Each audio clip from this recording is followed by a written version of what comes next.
Assalamualaikum students, how are you all? I hope you all are fine. पिछले session में आपको chapter पढ़ा दिया गया था, आपका पहला चैप्टर इंग्लिश का द वन लेग्ड क्रेन। तो अब मैं उसका काम करवाऊंगा। उससे पहले आप जो है वो अपनी रजिस्टर मेंटेन कर लें। आई होप कि आपने अपना सेव जो है आपका कोर्स जो है वो आपने ले लिया होगा, उस पर ग्रीन कलर के कवर भी चढ़ा लिए होंगे। तो आपको मैं मेंटेन करना बता देता हूँ किस तरीके से मेंटेन होगा। फर्स्ट पेज पे आपने अपना इंट्रो करना है, आपका नेम, आपके फादर का नेम, आपका सब्जेक्ट और आपका रोल नंबर, ये सब चीज़ें आएंगी। और सेकंड पेज पे जो है वो आपकी मिड टर्म की हेडिंग आएगी। मिड टर्म की हेडिंग के बाद सेकंड पेज पे आपने रूल्स ऑफ राइटिंग करनी है, जो आपके ग्रुप पे भी डाल दिया गया है, फेसबुक पे भी है और आपको व्हाट्सएप ग्रुप पे भी दे दिया गया है। रूल्स ऑफ राइटिंग आप वहाँ से लेके कर लेंगे। एंड थर्ड पे आपने जो है वो अपने मिड टर्म की हेडिंग डालनी है। मिड टर्म की हेडिंग डालने के बाद आपको जो सिलेबस पिछले सेशन में लिखवाया था सर ने, वो आपने लिख लेना है। उसके बाद फिर आप जब ये काम स्टार्ट करेंगे, अब हम जो है अपने चैप्टर का द वन लेग्ड क्रेन, इसका हम काम स्टार्ट करेंगे। उसके लिए आपने एक पेज छोड़ना है। एक पेज में जो है वो मैं आपको डिक्टेशन का पैराग्राफ दे रहा हूँ, वो हम जब आप स्कूल आएंगे या फिर जो है वो जिस तरीके से आपकी क्लासेस होंगी, फिर आपका जो है वो डिक्टेशन ले लिया जाएगा। तो डिक्टेशन में आपका जो पैराग्राफ है वो है पेज नंबर वन का पहला पैराग्राफ है। पेज नंबर 1 का ये पहला पैराग्राफ है। सेट सफदर से कुक तक, वेल कुक तक, ये पहला पैराग्राफ ही है। पेज नंबर 1 का आपका पहला पैराग्राफ ही जो है वो आपका डिक्टेशन का पैराग्राफ है। ये आपने पैराग्राफ देना है। अब इसके बाद हम जो है वो अपने चैप्टर का काम शुरू करते हैं, वर्ड्स मीनिंग स्टार्ट करते हैं। तो अब हम अपने वर्ड्स मीनिंग करेंगे इस चैप्टर के। अब मैं आपको पढ़ के बता रहा हूँ, आपने सही तरीके से इसको समझना भी है, उसके बाद में उतार भी है। नंबर 1 पे हमारे crane, large wedding bird with long legs and neck. Crane एक बर्ड को कहते हैं जो पानी में रहता है, उसकी लंबी जो है वो गर्दन होती है और लंबी लंबी उसके पैर टांगे होती है उसके लिए, जिसको हम उर्दू में सारस कहते हैं। सेकंड पार्ट है demand, ask for as a right या मुतालबा करना। इसका मतलब अपना हक की बात करना, हक मांगना अपना, या फिर किसी चीज का मुतालबा करना। थर्ड पार्ट है इंटरप्ट, ब्रेक द कंटिन्यूटी, मुदाखल करना, मतलब एक काम की कंटिन्यूटी तोड़ना। मतलब हम कंटिन्यू एक काम कर रहे हैं और बीच में अचानक आके कोई टोक दे या फिर उस काम से रोक दे तो वो ब्रेक हो जाती है, तो उसको कहते हैं मुदाखलत करना। नंबर 4 पे आता है कॉस्ट। कॉस्ट का मतलब होता है प्राइस। प्राइस का मतलब क्या, कीमत। ये तो सिंपल है कि मतलब कितने का है, कीमत क्या है इसकी। तो अब हम इसके बाद अब हम करेंगे इसके क्वेश्चन आंसर। ये हमारे क्वेश्चन आंसर चैप्टर के। अब मैं क्वेश्चन आंसर आपको पढ़ के बता रहा हूँ, आप सही तरीके से देख लीजिएगा, राइटिंग स्पेलिंग सब चीजें समझ लीजिएगा और इसकी मीनिंग भी समझिएगा, उसके बाद उतार लीजिएगा। नंबर 1 क्वेश्चन है हमारा, व्हाट डिस्ट्रैक्ट्स गुलामू while he is cooking the crane. किस चीज ने गुलामू को डिस्ट्रैक्ट किया जब वो क्रेन पका रहा था। मतलब क्रेन में आपको मीनिंग में बता चुका हूं कि वो एक परिंदा है जो पानी में रहता है, उसकी टांगे लंबी होती है और गर्दन लंबी होती है। उसको जब गुलामू पका रहा था, उसको किस चीज ने डिस्ट्रैक्ट किया, मतलब उसका ध्यान हटा दिया। तो आंसर क्या है, Gulamu is distracted by his wife Safura. Gulamu को डिस्ट्रैक्ट किया, उसका ध्यान भटकाया किसने, उसकी वाइफ सफूरा ने। She comes at a time when he is almost done with his cooking by demanding a leg of a crane. वो तब आई, she comes at a time, उस टाइम आई जब he is almost done with his cooking, वो अपनी जो crane जो बना रहा था वो तकरीबन बना चुका था। by demanding a leg of crane, और उसने आकर डिमांड की, उसने मांगा, क्या मांगा उसने, क्रेन का लेग मांगा, which he is cooking for Said Safdar and his guest। जो गुलामू था वो किसके लिए बना रहा था, वो किसके लिए कर रहा था, सेठ सफदर के लिए और उनके जो मेहमान थे, उनके जो गेस्ट थे, उनके लिए वो कर रहा था, कुक कर रहा था। क्वेश्चन नंबर 2 है हमारा, what convinces Gulamu to give in to Safura's demands. पहला क्वेश्चन, इसमें 2 क्वेश्चन हमारे। पहला क्वेश्चन क्या है, किस चीज ने उसको कन्विंस किया, गुलामू को किस चीज ने कन्विंस किया कि वो सफूरा की बात को मान ले।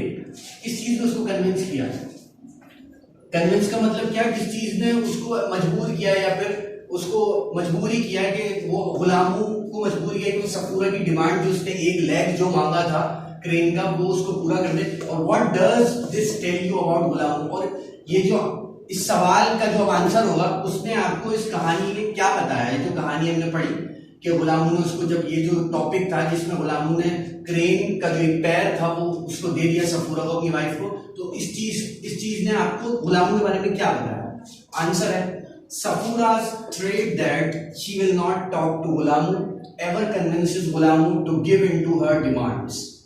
सफूरा ने ये बोला, ये बात करी कि अगर तुमने वो मुझे क्रेन का एक लेग नहीं दिया तो मैं तुमसे कभी भी बात नहीं करूंगी। तो इस बात ने गुलामों को मजबूर किया कि वो उसकी डिमांड को पूरा करे, जो क्रेन का जो लेग जो वो मांग रही थी उसकी डिमांड को पूरा करे। This behaviour of Gulamu tells us that he loves his wife very much and does not want to make her angry at any cost. ये पहले क्वेश्चन का आंसर डिमांड सब हो गया था। सेकंड क्वेश्चन क्या था हमारा कि इस चीज ने आपको गुलामों के बारे में क्या बताया। तो ये जो बिहेवियर था गुलामों का, इसने हमें ये बताया कि गुलामू अपनी वाइफ से बहुत ज्यादा प्यार करता था और वो नहीं चाहता था कि वो गुस्सा हो जाए, किसी भी कीमत पे उसको गुस्सा नहीं करना चाहता था।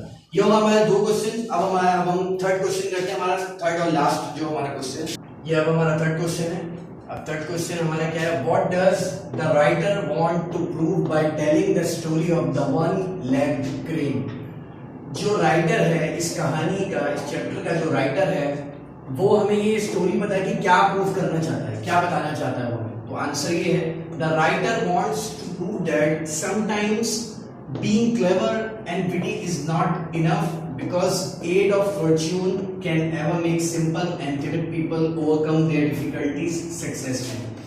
तो राइटर जो है वो हमें इस कहानी में ये बताना चाहता है, ये प्रूव करना चाहता है कि कभी कभार होशियार होना या होशियारी से काम लेना काफी नहीं होता।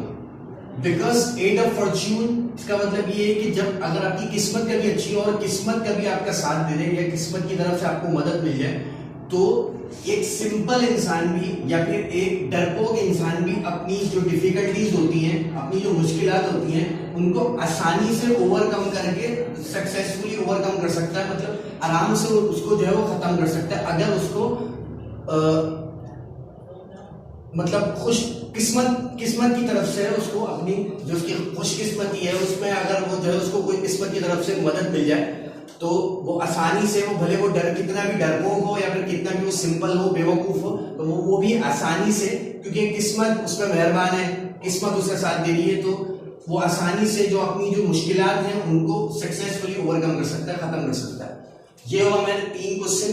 अब आपने जो है वो तीनों क्वेश्चन उतार लेने और जो है वो इसमें सही तरीके से आपने, मैं इसलिए आपको पढ़ के सुना रहा हूँ, समझा रहा हूँ, ताकि अगर आपको राइटिंग या फिर कोई स्पेलिंग नहीं समझ में आए या कोई वर्ड नहीं समझ में आए तो गलत ना लिख देना। इस वजह से मैं आपको पढ़ के बता रहा हूँ, तो वो भी आपने सही तरीके से सुनना है, ताकि अगर कहीं आपको कुछ समझ ना आए लिखा हुआ तो आपको पढ़ के, जब मैं पढ़ूं तो आप सुन के आपको समझ में आ जाए कि आपने मतलब मैंने क्या पढ़ा है, तो उसकी स्पेलिंग ये है या ये लिखा हुआ है। तो ये हमारा 3 क्वेश्चन होगा। अब इसके बाद हम आगे हमारी फिल इन द ब्लैंक्स है, तो फिल इन द ब्लैंक्स में आपको बता देता हूँ।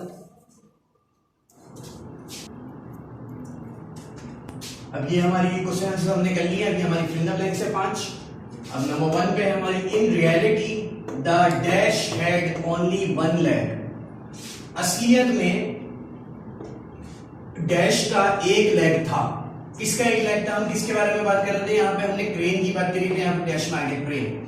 Dash manages to prove that the crane he had cooked had both the legs.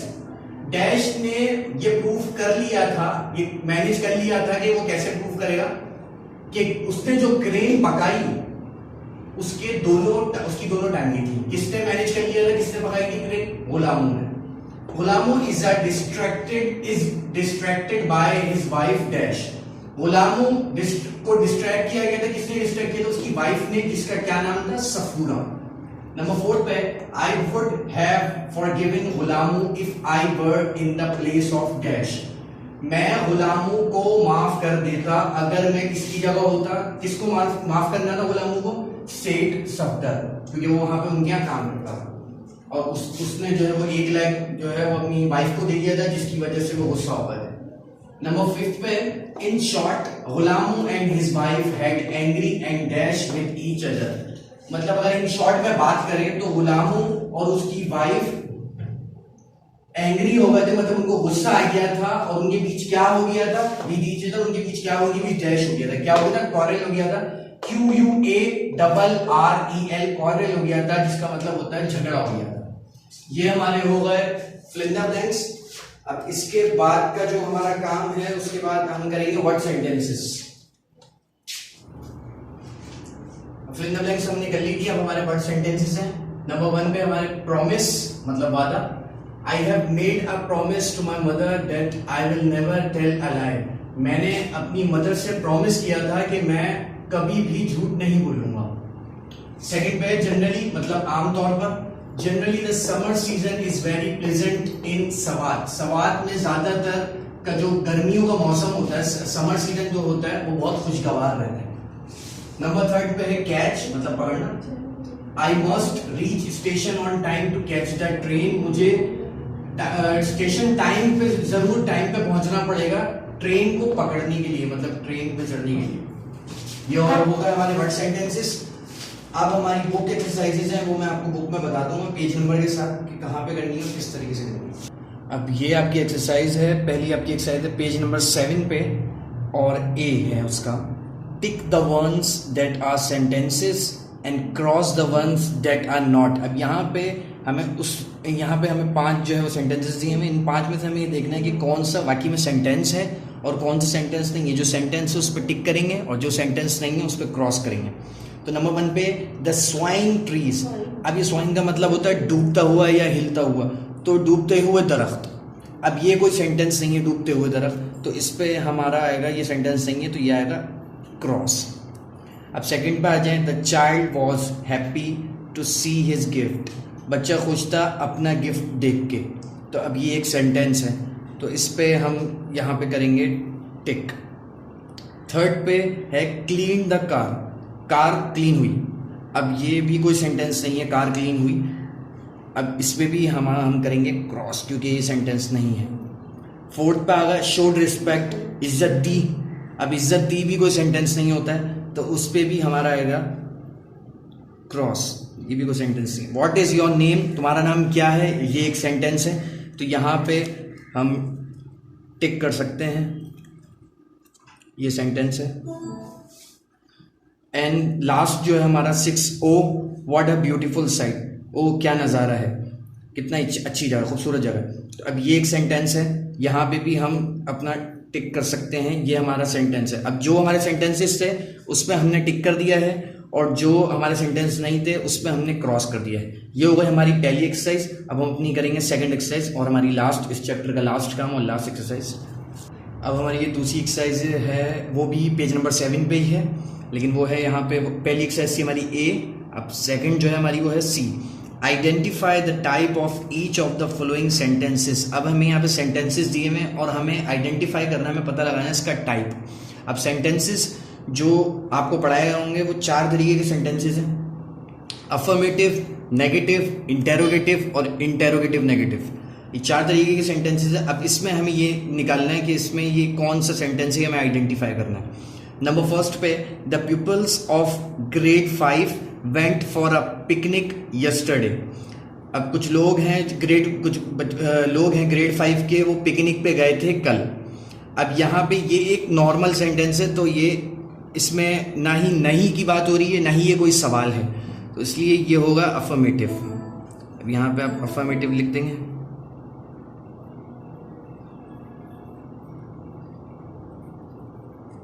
Second पे, द मूवी वॉज ब्रिलियंट। ये भी एक सिंपल जो है वो सेंटेंस है, ये भी अफर्मेटिव में ही आएगा।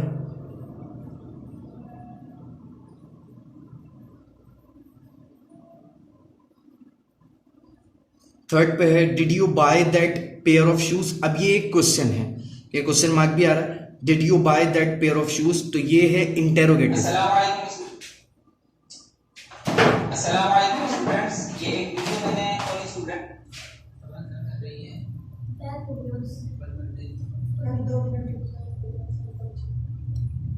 फोर्थ पे जो है वो हमारा है, please wait for me at the railway station.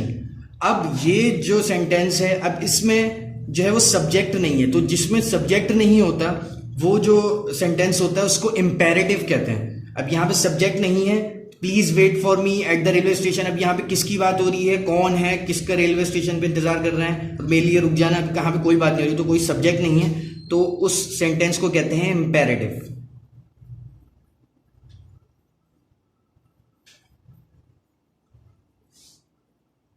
आगे फिफ्थ पे, let's go to the gym every day, चलो रोजाना जिम चलते हैं। अब यहां पे भी पता नहीं है किससे बात हो रही है क्योंकि सब्जेक्ट नहीं है कोई, तो ये भी इंपेरेटिव है।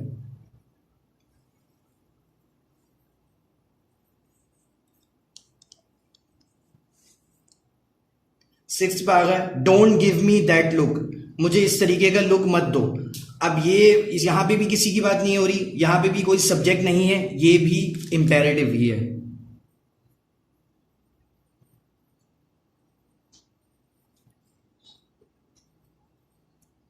सेवेंथ पे आ गया, please don't be late again, please दोबारा लेट मत होना। अब ये भी यहां पे भी कोई सब्जेक्ट नहीं है, ये भी इंपेरेटिव ही है।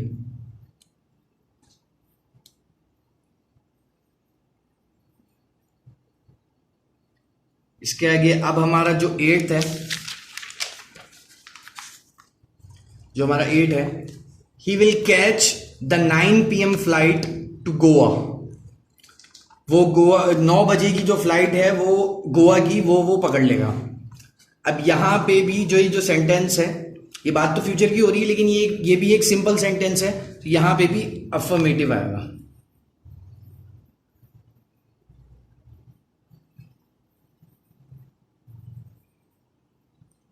9 पे आ गया, have you ever tried Chinese cuisine, क्या तुमने कभी चाइनीज कुजीन ट्राई की है। अब ये भी एक क्वेश्चन सामने वाले से पूछा जा रहा है, तो ये क्वेश्चन वाला जो होता है वो होता है इंटेरोगेटिव।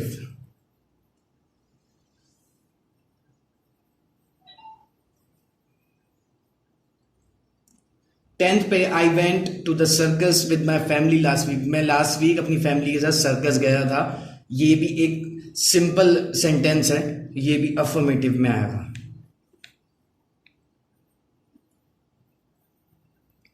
बस यहाँ पे 12 है लेकिन आप यहाँ पे आपको 10 तक करना है।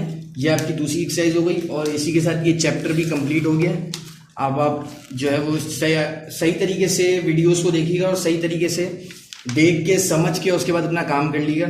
उसके बाद फिर चेकिंग के लिए, क्योंकि हमारे पास आपको कॉपीज सबमिट करवानी होंगी स्कूल में, तो ये सही तरीके से अपना काम सारा समझ के, देख के और पढ़ के कंप्लीट करिएगा।